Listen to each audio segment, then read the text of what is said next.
It's simple, really. Great stories with a good cup of tea. It's the Tea with Mike Show. Alright guys, welcome to another episode of the Tea with Mike Show. Joining me for this one is Rick Smith Jr. Welcome to Tea with Mike, Rick. What is going on? Thanks for having me. Yeah, no problem. Super excited that you're here. So let's start off nice and easy. Where did you grow up? I grew up in Cleveland, Ohio. Awesome. So what was it like growing up in Cleveland, Ohio? Oh, it was great, man. I grew up I grew up in a small town called Lyndhurst, Ohio, a suburb of Cleveland.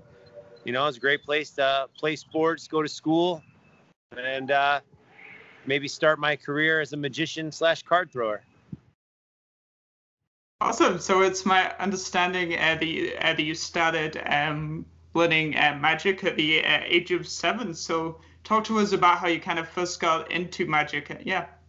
Well, at around 7 years old, I got interested in magic by watching different magic shows on like the Thanksgiving specials. They had things called World's Greatest Magic.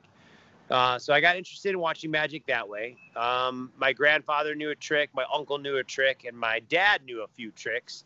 By no means was he a magician, but definitely knew a few different bar tricks, you know, that he performed for his friends. And, you know, I ended up learning all of those different tricks together. And that was the start of my interest in, you know, practicing card shuffling and one-handed cuts and all that kind of fun stuff. And I took a spark of interest and created a career out of it.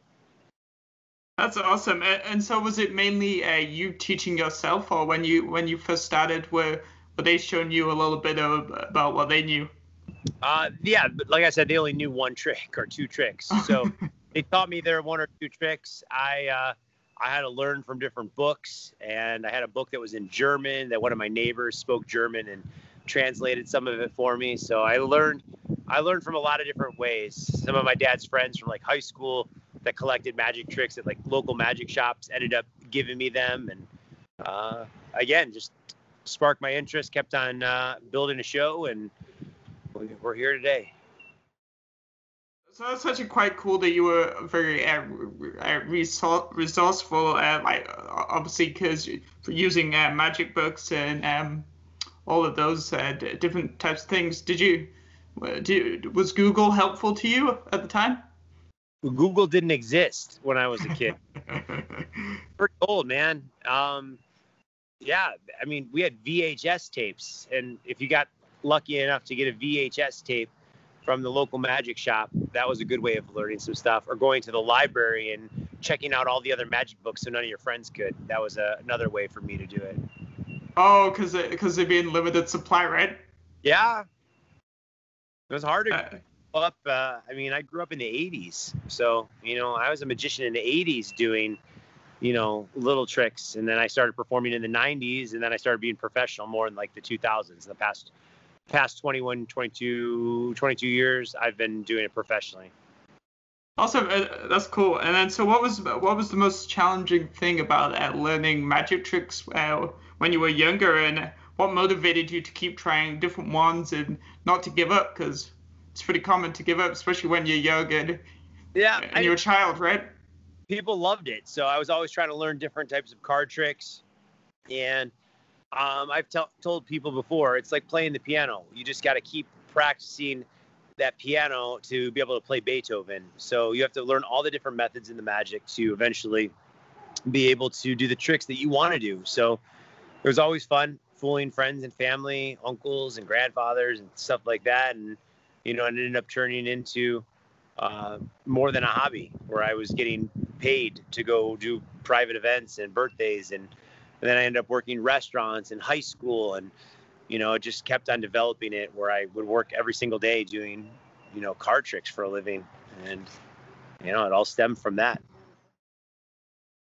That's awesome. And so what was the most, if you can remember, what was the most memorable trick that you played on a family member or a friend, either in terms of the reaction or just because it was a difficult trick to pull off from a magician's perspective in terms of level of difficulty? Yeah, there were some fun tricks that I did that I pulled off on different family members. One that I can think of really clearly is one that my dad taught me. Whereas you have somebody pick a playing card, you have them put it back into the deck, and then you ask them different questions. Like you put it, somehow you get it to the top without exposing the secrets. You get it to the top of the deck, and I take my hand and place it on top of the deck, and I said, what do you want to bet the next, or what card's under my hand? And they'll say 5 of diamonds. I said, you want to bet money on it? And they'll be like, no. Well, you should have. You would have won. And then I do it again. And then I said, would you bet money on it? Like, would you bet $100 on it? Of course, you say no. I said, well, again, you would have won $100. And then by now, I have them. Like in my palm of my hand. So the next bet, of course, I know that I'm going to win. So I'm like, all right, double or nothing. The next card I flip over is yours. They're like, no way. And then, of course, you flip it over and it's their card and they lose. So it's it's pretty fun. Like, as you started off your career, obviously from childhood and moving forward a little bit, who were some magicians that kind of inspired you? Different magicians from the greats, from Harry Houdini to Blackstone to David Copperfield, all different magicians that inspired me along the way. And a lot of the magicians that inspired me, you may may never have heard of, but I've heard of Houdini, like, because I'm a fan of America's Got Talent. You probably never heard of before, and he's a great magic teacher. Newell Unfried, you probably never heard of. He's an amazing magic teacher. Howard Hamburg, another magician that I've studied under, kind of like learned different techniques and tricks. Again, none of you have ever heard of them because they're underground, magicians that they perform, of course, but they're very well known in the magic community, maybe not the layman community. So today's tea fact for the episode is you can take the sting out of sunburn with a cold tea bag. So the tannins found in tea are said to reduce inflammation and can help ease the pain of a sunburn. And that's from eathis.com/teafacts. Wow. Do you know a lot about tea, Rick? I don't. I just no, I don't. I know a lot about coffee, but not much about tea. So obviously, one of the biggest challenges, especially in school, is all that nasty thing that they called homework that you get to supposedly further advance your education.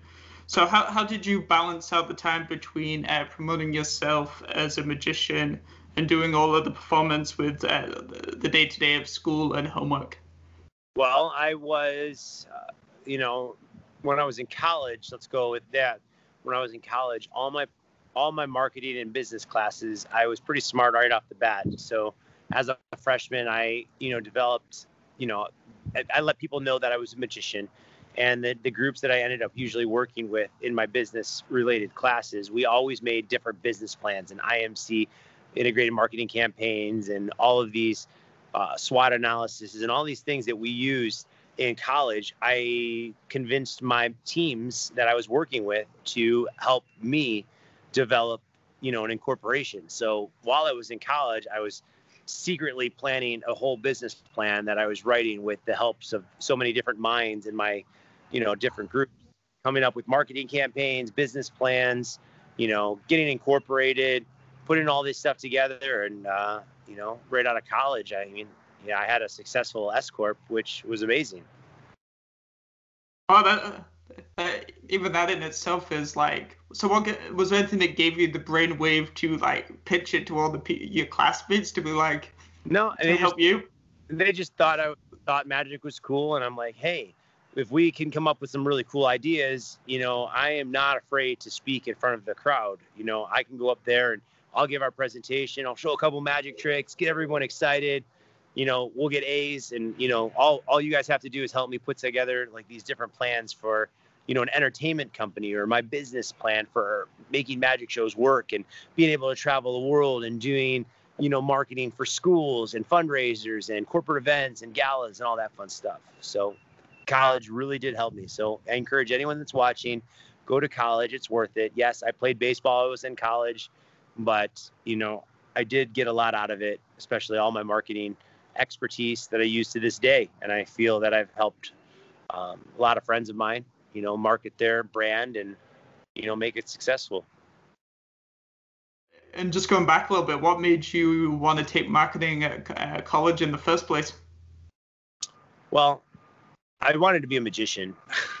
I didn't really want to have a real job in the real world, even though magic shows is a real job, believe it or not. But I was also a baseball player, so I had a scholarship to play baseball. So I figured, marketing would be the best platform for me to be able to market myself as an entertainer after my college degree. So.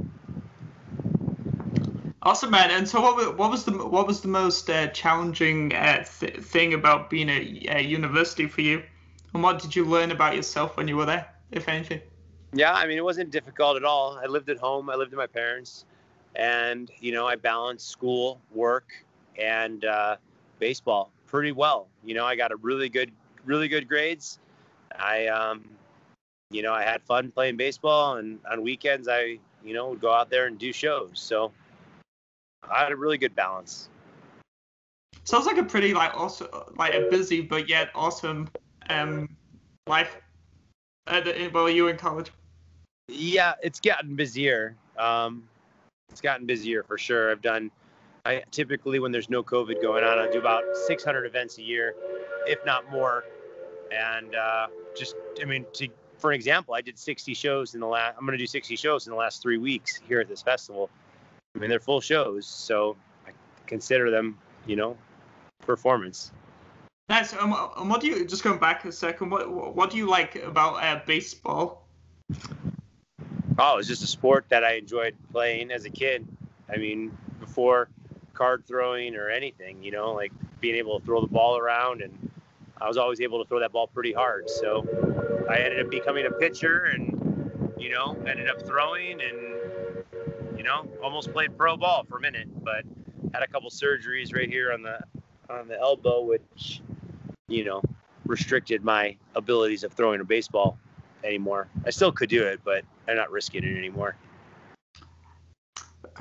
I heard, and correct me if I'm wrong, that you used to at least be able to throw a baseball is it 90 kilometers an hour, 90 miles? 90 miles per hour, 92 miles per hour. 92 miles per hour. Wow. And how did you get up to that speed? Was it just practice or just natural athletic ability? It was natural for me, but just long toss. I mean, not that you want to talk about baseball here, but being able to throw hard is being able to throw far. So the more that you can practice throwing long toss, if you're on a football field and you're throwing goalpost to goalpost, you're gonna be able to throw pretty hard if you put all that power in your throw. So it's building legs, muscle, spin, motion.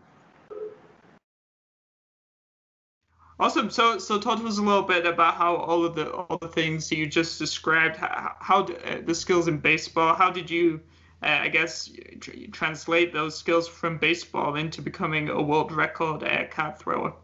So the story is, we used to roll up socks in the locker room, and we would try to hit our teammates. And one day I got hit with the sock and didn't have a sock to throw in return, so I grabbed out my deck of cards, took a playing card, threw it, and gave him the worst paper cut of his life.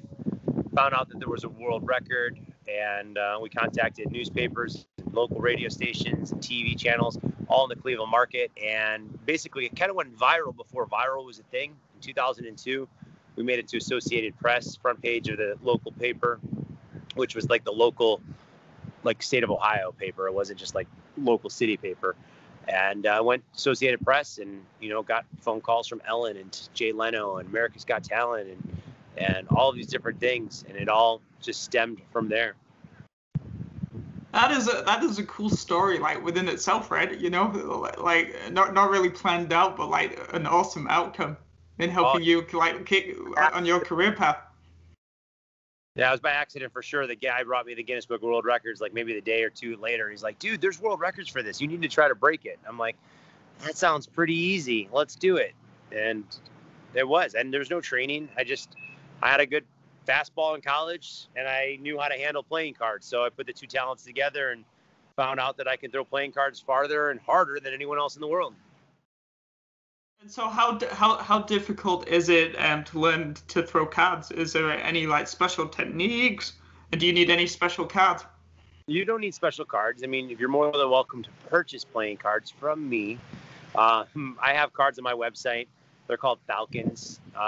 Their card throwing cards are a little bit heavier than your normal cards. Also have Banshees and Banshees Advanced cards that whistle when you throw them, which are pretty cool. But no, you don't need special cards. My technique is, you can find it on YouTube, but it's very similar to holding a baseball in a grip like this and being able to flick your wrist and get the rotation of the playing card to move. And the velocity of the card spins at 186 revolutions per second. That's the fastest I've ever been clocked. And so from your experience, would you say it's a little easier to throw cards if the cards are a little heavier than the standard playing cards that you just play cards with? Nope, standard playing cards are fine to throw as long as they've never been shuffled before. But if you use heavier cards, of course, they will travel farther. But the heavier the card is, the more you have to adapt and work on your release. You throw a heavy card and you throw it the same as a regular card, the card's going to just dive to the ground. Whereas you might have to adjust your release point to make the card fly where you want it to. And so, what have been some of the challenges in your career in taking Magic from just a hobby into like a full-time career and establishing yourself on, the world stage, in your respective like industry? I mean, it was a hobby that turned into a career. I was just a basic magician, doing kids' birthday parties. And then I was able to, throw something that had really nothing to do with magic at all. Even though card throwing has been known by magicians for years. Thurston would throw the playing cards and land them on people's seats in a theater. But no one ever really did any crazy stunts like I'm doing, slicing vegetables and carrots and cucumbers and bananas. Ricky Jay was a famous actor / magician card thrower who came up with a book called Cards as Weapons.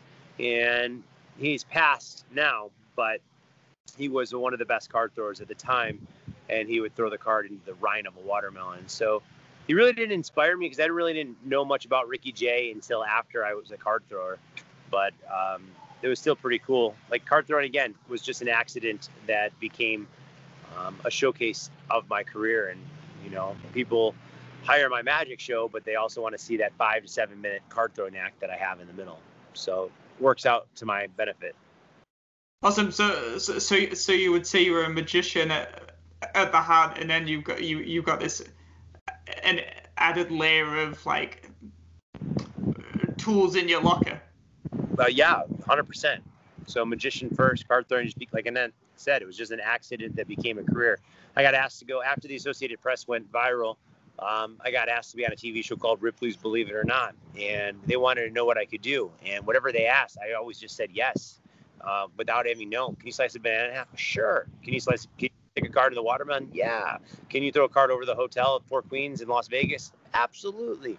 I just said yes to everything, and luckily I did, because if I didn't, I probably wouldn't have gotten on the show, and the career wouldn't have taken the path that it's taken. But I was successful on all of the stunts that Ripley's asked me to do, and it ended up being one of the best segments in Ripley's history. Skills you've developed during your marketing degree have enabled you to infuse brand messaging and marketing into your performance for corporate clients. Can you give us an example of how you do this?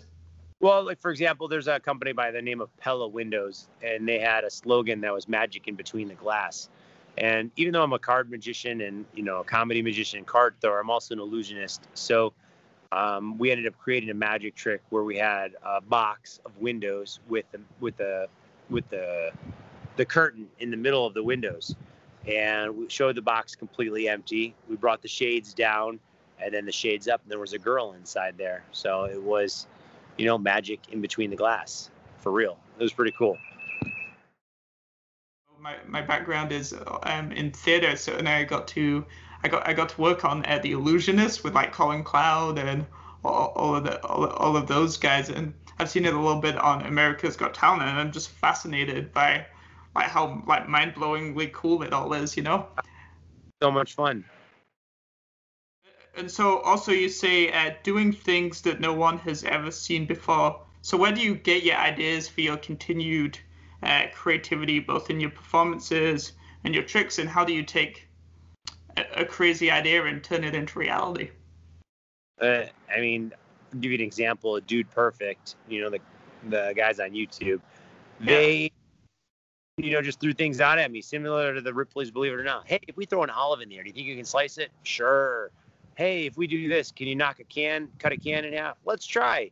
Hey, do you think you can pop a balloon from 125 feet away? Why not? Let's give it a shot. Can you make a basket? Sure. People always challenge me to different card throwing stunts.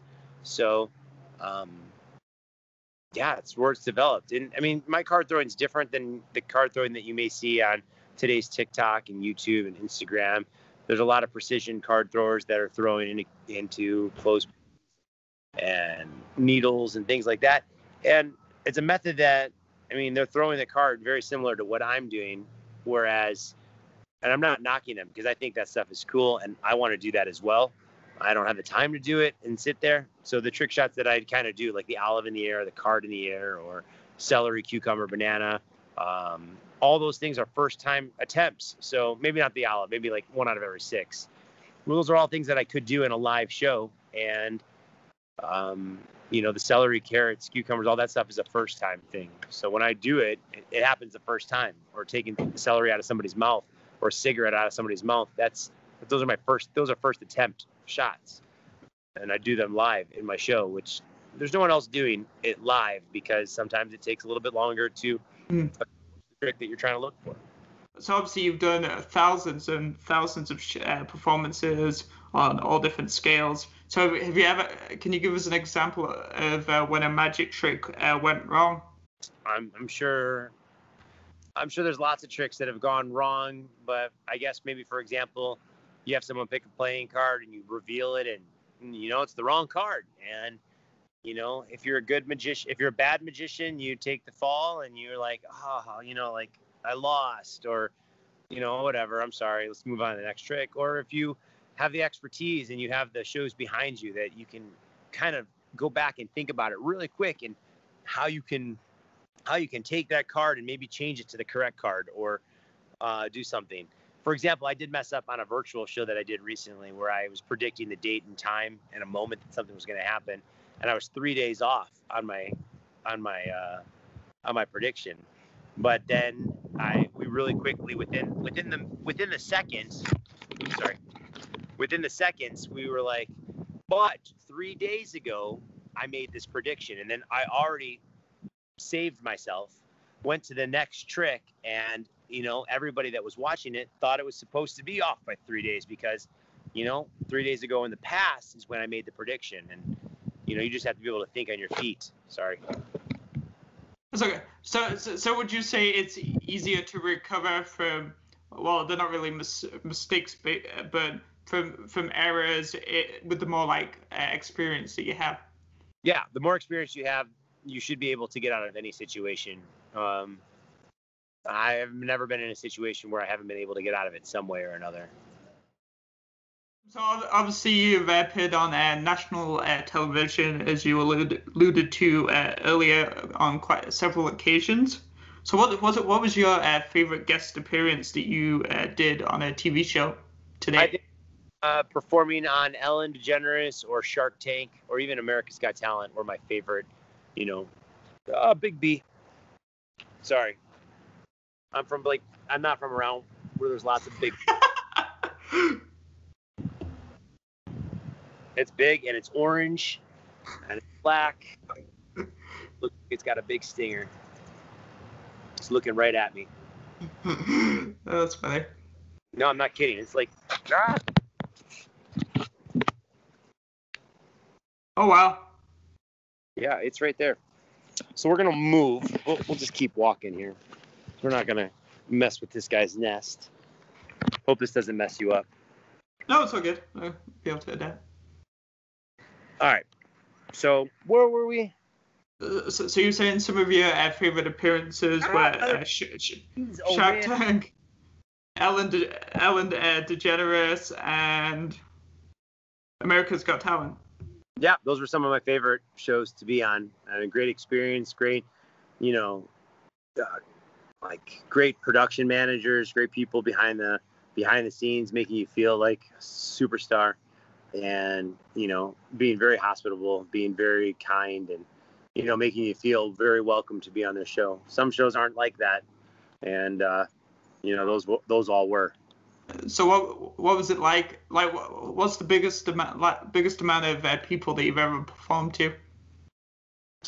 I don't know. I don't know that question. I mean, millions of people online.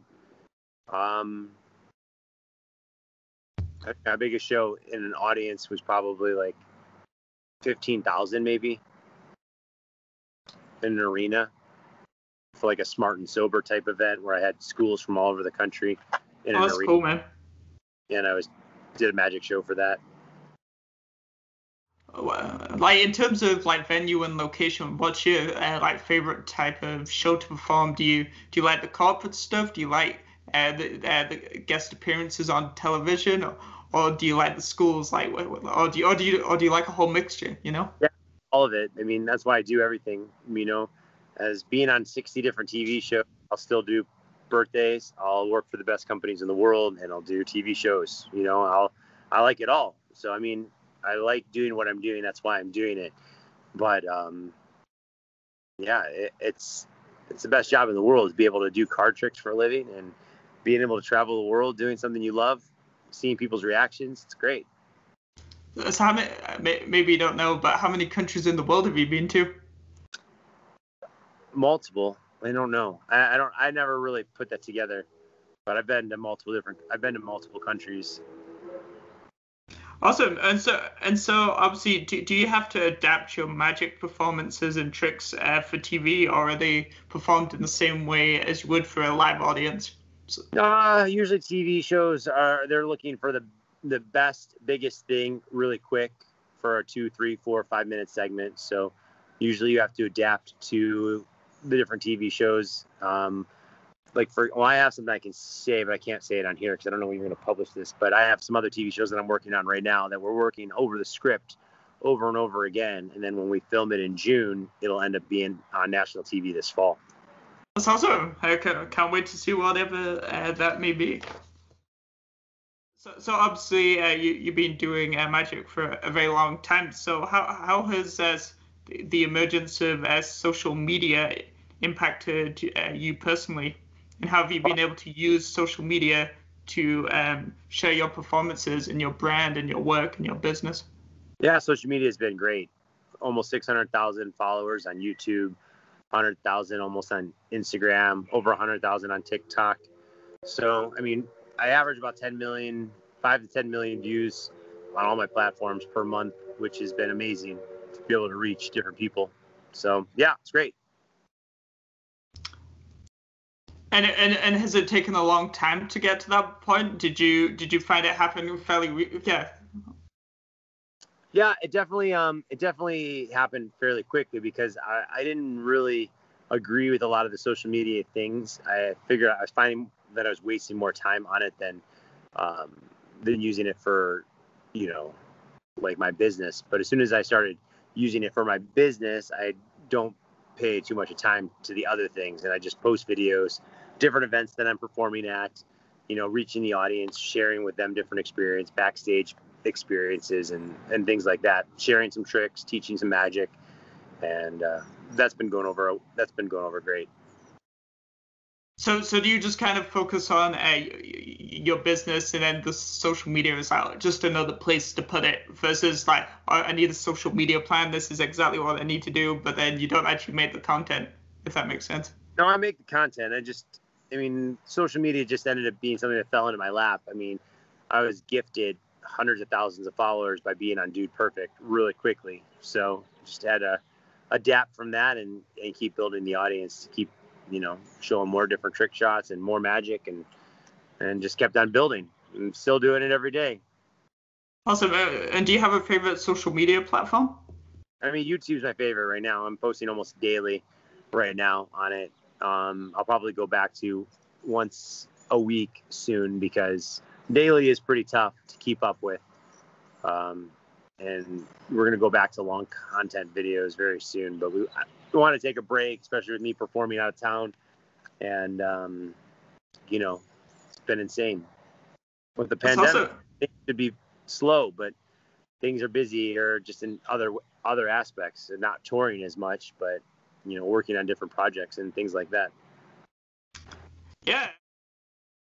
Yeah, I was actually, you read my mind almost like a magician. So I was actually going to ask you about how the pandemic has been affecting you and your craft and making a living.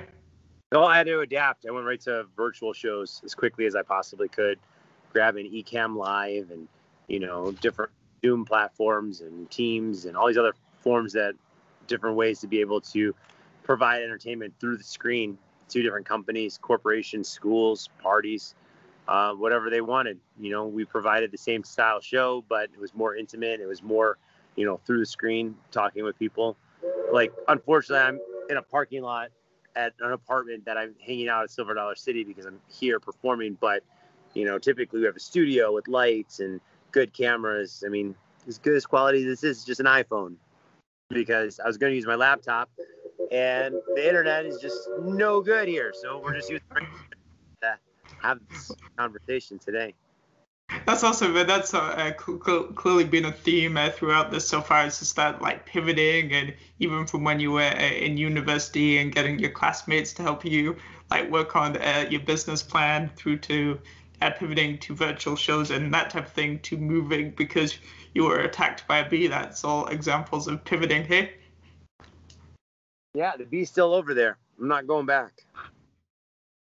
Nice. So can you tell us a little bit about Magic Gives Back, which I believe you founded and are a director of, and what were your aspirations in setting this up? So Magic Gives Back was an idea through Shark Tank. In being that I did 4,000 schools as a prize, so kids would sell magazines and cookie dough, I was the prize for a fundraising company. As soon as that fundraising company kind of slowed down, I decided that, hey, what happens if I'm the fundraiser? So we want to do a Las Vegas style show. How do we do that and do it so schools can afford to be able to have this show? So we travel with the show to different schools. Right now, it's just Northeast Ohio, which is so small compared to what this could be. And instead of kids selling magazines and cookie dough, say there's 800 elementary school kids, they each sell 1 or 2 tickets to this Magic Gives Back show. And they get VIP experiences. They get backstage passes. The more that they sell, the more experiences they get. And, we're selling these shows out wherever we go. And we're able to give the schools $10,000, $15,000, $20,000. So it's been wonderful because we get to do our show and give back to different communities that we want to do that with. Also, and how important for you is giving back to community? It feels great. I mean, I'd like to do more. So anybody that's watching, you want a free magic show, it's free to have us come to your school. You just have to sell tickets, and we'll give you a huge check. So obviously all this traveling and touring and all these different projects that you've got going on can be quite draining and also physically demanding. So what do you do on a daily basis to maintain your mental and physical well-being? I don't know. I run a lot. I hang out with my family. Just, I don't really travel as much as I used to, so it's a little bit easier now than it was in the back in the days where you're doing 3 or 4 shows a day, running from school to school to school to school. So. And so as much as you can say, because I'm sure you got lots going on, like what's happening kind of for the rest of this year? Schools and a lot of virtual presentations still. Some corporate stuff booking like later in the fall.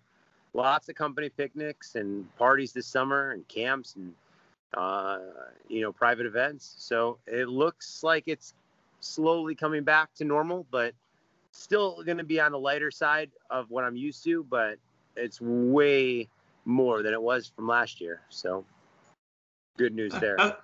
That's exciting. And how excited are you for knowing that it's a big part of your life and career and so on and so forth? How excited will you be when major festivals and events like come back? That'll be great. I mean, this is an amazing experience here at Silver Dollar City because, I'm doing 60 shows in a 3-week period, which is phenomenal, doing 5 shows a day. So get to see 150, 250 people per show, 1,250 people a day. Keep working on spreading my brand and traveling the world doing it. So finally, what's one piece of advice that you would give anyone, either on a personal or professional level, based off everything that you've accomplished and been through so far? Well, if you want to be a professional magician, you want to work. Any of the kids that are out there that you think that you can't make money doing this, you can. And it's not going to come all to you at once, man, because I didn't make thousands of dollars when I first started doing this.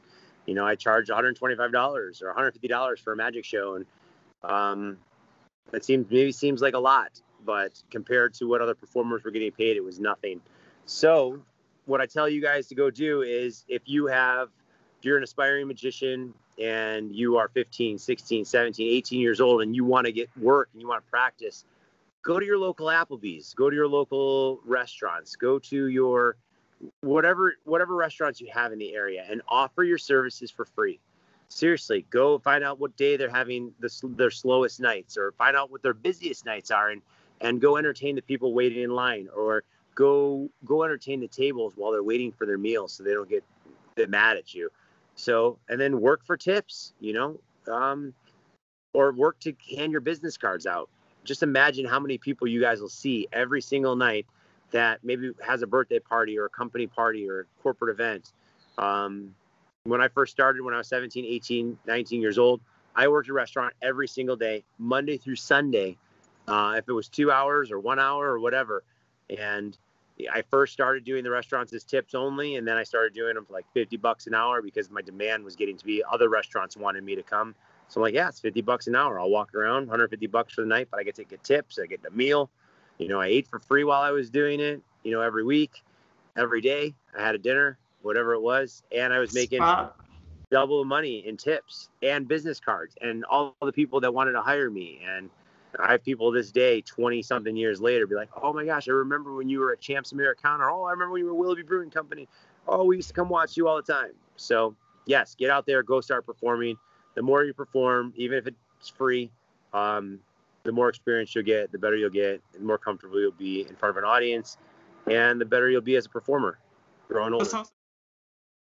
Just quickly, like, how does it feel when you have people that are like, I saw you 20 years ago in this restaurant? How does that make you feel?